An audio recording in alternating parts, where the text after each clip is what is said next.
Il est 18 h, bonsoir à tous, voici les principales informations de ce mardi 23 mars 2021. 6 nouveaux cas de variant britannique et 15 nouveaux cas de variant nigérian du Covid-19 ont été enregistrés en Algérie, a annoncé ce mardi l'Institut Pasteur d'Algérie dans un communiqué publié sur son site officiel. Pour ce qui est des 6 cas confirmés du variant britannique, il s'agit de 2 cas de la wilaya d'Alger, 2 cas de la wilaya de Blida, 1 cas dans la wilaya de Tizi Ouzou et un autre à Ain Defla. S'agissant des 15 cas confirmés du variant nigérian, il s'agit de 8 cas de la wilaya d'Alger, dont 2 de la même famille, 2 cas de la wilaya de Ouelgla, 1 cas de la wilaya de Béjaïa et 4 cas de la wilaya d'Ilizi. Des grandes quantités de billets vont être injectés dans le circuit des bureaux de poste avant le mois de Ramadan afin d'atténuer le phénomène de manque de liquidité, a annoncé ce mardi le ministre des Finances Ayman Ben Abdelrahman. Après la mise en circulation du nouveau billet de 2000 dinars la semaine dernière, une grande quantité de billets sera injectée d'ici la semaine prochaine et également à la veille du Ramadan pour mettre fin à ce phénomène qui devient stressant, a-t-il déclaré sur les ondes de la chaîne 3.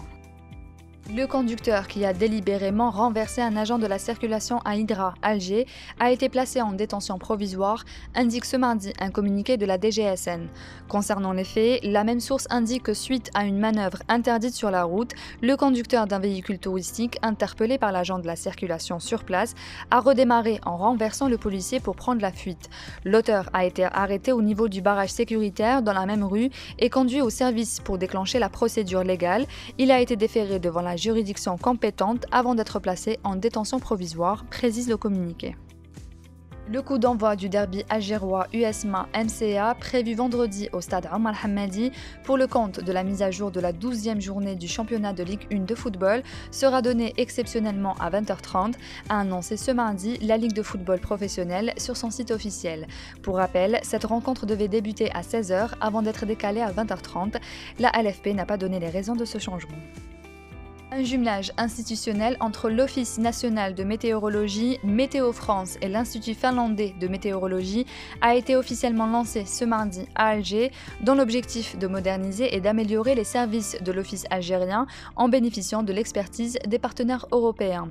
Ce jumelage dans le programme s'étalera sur 2 ans, 2020-2022, et qui bénéficiera d'un budget de 1,15 million d'euros, rentre dans le cadre de l'appui à la mise en œuvre de l'accord d'association entre l'Algérie et l'Union européenne. Les attaques menées dimanche par des terroristes contre des villages de la région de Tawa au Niger ont entraîné la mort de 137 personnes, a annoncé lundi soir le gouvernement nigérien. Niamey a décrété un deuil national de 3 jours à compter de ce mardi. L'Algérie condamne dans les termes les plus forts ces attaques terroristes et présente ses sincères condoléances aux familles des victimes et réaffirme sa solidarité et son soutien au gouvernement nigérien dans leur lutte quotidienne contre ce phénomène abject, indique le communiqué du ministère des Affaires étrangères. C'est la fin de ce journal, merci de l'avoir suivi, on se retrouve demain à la même heure sur notre page Facebook.